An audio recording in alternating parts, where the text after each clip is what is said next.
হামিদ বাবলু, সহকারী শিক্ষক, মোহাম্মদপুর সরকারি উচ্চ বিদ্যালয়, বিসিএস নন ক্যাডার 41 নং বিসিএস। আজকে আমরা যে বিষয়টা আলোচনা করব সেটা হচ্ছে কি টু সাকসেস, অর্থাৎ সাকসেস হওয়ার ক্ষেত্রে বিশেষ করে বিসিএস নন ক্যাডার অথবা অন্যান্য সরকারি চাকরি, প্রাথমিক বিদ্যালয় নিবন্ধন, বিভিন্ন চাকরির পরীক্ষাতে আসার সমূহ সম্ভাবনা আছে। ব্রিটিশ আমলে ভারতীয় উপমহাদেশে ঘটে যাওয়া গুরুত্বপূর্ণ ঘটনা এবং তার সাথে অতি সংক্ষিপ্ত ইতিহাস।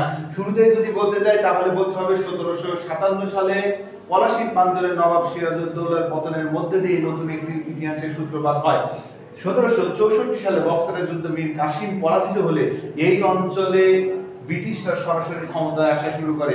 প্রথমে লর্ড ক্লাইভের আমল 1765 সালে, অর্থাৎ 64 সালে মীর কাসিমের পরাজয় হলে 65 সালে লর্ড ক্লাইভ ক্ষমতায় চলে আসেন। তবে সরাসরি না এসে দ্বৈত শাসন, দুইজনের শাসন চালু হয়। ইতিহাসে যাকে বলা হয় দ্বৈত শাসন। নবাব দেখবে আইন শৃঙ্খলা, বিচার বিভাগ আর রাজস্ব আদায়ের ক্ষমতা থাকবে লর্ড ক্লাইভের হাতে। এই শাসন শুরু হলে পরীক্ষায় প্রশ্ন আসতে পারে যে কত সালে দ্বৈত শাসন ব্যবস্থা চালু হয়েছিল। উত্তর হবে কি 1765 সালে।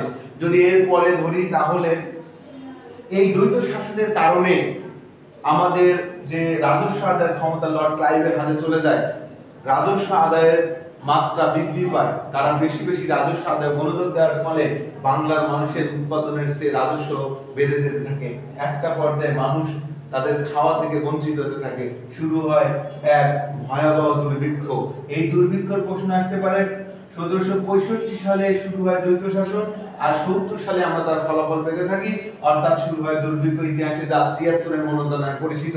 ভুলে গেলে চলবে না, পরীক্ষায় এখানে গুরুত্বপূর্ণ একটা বিষয় মনে রাখতে হবে।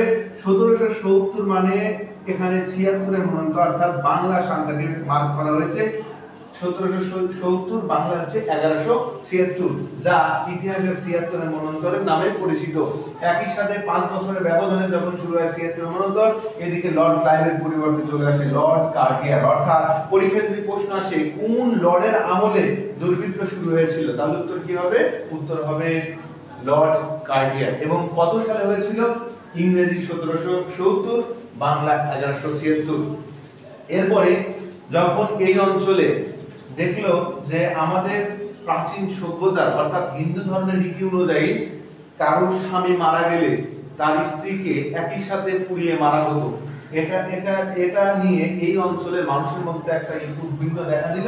তবে আমরা যদি ধরি 1812 সালে রাজা রামমোহন রায় ব্রাহ্ম সমাজ প্রতিষ্ঠা করলে এবং সহজানন্দ স্বামী গুজরাটে এর বিরুদ্ধে প্রচারণা চালালে। লর্ড বেন্টিং এর আমলে 1829 সালের 4 ডিসেম্বর এই সতীদাহ প্রথা নিষিদ্ধ করা হয়। পরীক্ষার প্রশ্ন কেমন আসতে পারে? সতীদাহ প্রথা নিষিদ্ধ করার অবদান রেখেছেন কে? উত্তর হবে রাজা রামমোহন রায়। প্রশ্ন আরো ডিপে গেলে প্রশ্ন হতে পারে আর কে ছিল? তাহলে সহজানন্দ স্বামী। কোথায় আন্দোলন করেছিলেন সে? গুজরাটে এই বিরোধী প্রচারণা চালিয়েছিলেন। এরপরে যদি প্রশ্ন আসে যে সেই সময় লর্ড ছিল কে, তাহলে উত্তর হবে কি উইলিয়াম বেন্টিং। এরপরে এটা কত সালে হয়েছিল? 1829 সালের 4 ডিসেম্বর। এই 4 ডিসেম্বর তারিখটা খুবই ইম্পর্টেন্ট এই পরীক্ষার ক্ষেত্রে। তাহলে 1856 পরে 1857 সালে আরেকটি গুরুত্বপূর্ণ ঘটনা ইতিহাসে ঘটে যায়, সেটা হলো সিপাহী বিদ্রোহ। আমরা জানি 1757 সালে নবাবের পরাজয় 100 বছর। 1857 সালে মঙ্গল পান্ডে, রজবালি যে সৈনিকদের মধ্যে ছিল তারা বিদ্রোহ করে বসেন। এই সময় লর্ড ক্যানিং তারা দ্বিতীয় বাহাদুর শাহকে তাদের সম্রাট ঘোষণা করে বিদ্রোহ করেন। সেই বিদ্রোহে তারা পরাজিত হলে এই উপমহাদেশ ক্ষমতা চলে যায় ব্রিটিশ রানীর হাতে। পরবর্তীতে 1905 সালে যখন বাংলা এবং অর্থাৎ বাংলার দুই অঞ্চল, পশ্চিমবঙ্গ, পূর্ববঙ্গ, দুটো মিলে যখন একটা সুন্দর অঞ্চল ছিল, সেই সময় প্রশাসনিক বিভাজনের কথা বলে, বড় অঞ্চলের আইন শৃঙ্খলা রক্ষার কথা বলে ব্রিটিশরা এই অঞ্চলকে দুই ভাগ করে 1905 সালে, যা ইতিহাসে 1905 সালের 16 অক্টোবর, যা ইতিহাসে বঙ্গভঙ্গ নামে পরিচিত। এই সময় বাংলার এই অঞ্চলে লর্ড ছিলেন লর্ড কার্জন। অর্থাৎ পরীক্ষায় প্রশ্ন আসবে কার আমলে বঙ্গভঙ্গ হয়েছিল, তার উত্তর কি হবে? লর্ড কার্জনের আমলে বঙ্গভঙ্গ হয়েছিল।